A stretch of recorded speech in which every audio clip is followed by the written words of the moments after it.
Marine traffic ওয়েবসাইটে শত শত জাহাজ আটকে থাকার এই দৃশ্যটি হরমুজ প্রণালীর।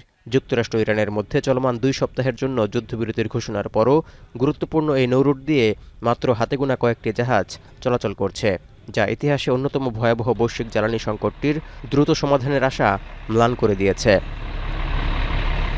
বাজার গবেষণা সংস্থা কেপলারের দেয়া তথ্য বলছে, বুধবার মাত্র 5টি জাহাজ হরমুজ প্রণালী অতিক্রম করেছে, যা আগের দিনের 11টির তুলনায় অনেক কম।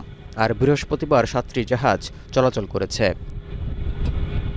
লেবাননে ইসরায়েলি হামলা বন্ধ না করায় প্রণালীটি কার্যত অচল করে রেখেছে ইরান, যার কারণে 3 শতাধিক তেলবাহী ট্যাংকার সহ 600টির বেশি জাহাজ এখনও পারস্য উপসাগরে আটকা পড়ে আছে।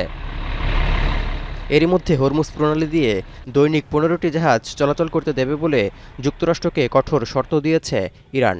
রাশিয়ার রাষ্ট্রায়ত্ত বার্তা সংস্থা তাসের প্রতিবেদনে উঠে এসেছে এ তথ্য।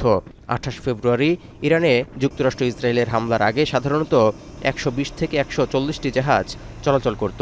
সরবরাহ হতো বিশ্বের মোট জ্বালানি চাহিদার 20%। যুদ্ধবিরতির ঘোষণার পর তেলের দাম ব্যাপকভাবে কমে গেলেও হরমুজ প্রণালী ইস্যুতে অমীমাংসিত থাকায় আবারও ঊর্ধ্বমুখী জ্বালানির দাম। শুক্রবার ব্যারেল প্রতি ব্রেন্ট ক্রুডের দাম বেড়ে দাঁড়িয়েছে $96 উপরে। এই অবস্থায় মার্কিন চাপের মুখে রয়েছে পশ্চিমা সামরিক জোট ন্যাটো। ইরানের বিরুদ্ধে হওয়া যুদ্ধে কোনো ভূমিকা না থাকায় তীব্র অসন্তোষ প্রকাশ করে যুক্তরাষ্ট্রের ন্যাটোর সহায়তা প্রয়োজন নেই বলে মন্তব্য করেছেন ট্রাম্প। দিয়েছেন গ্রিনল্যান্ড দখলের হুমকিও।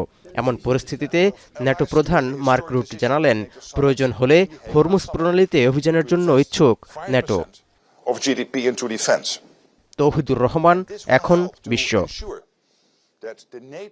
72 ঘন্টা ময়েশ্চার লক সমৃদ্ধ লিলি বডি ওয়াশ। শিয়া বাটারের গুডনেস স্কিন রিপেয়ার করে রাখে সফট ও গ্লোয়িং।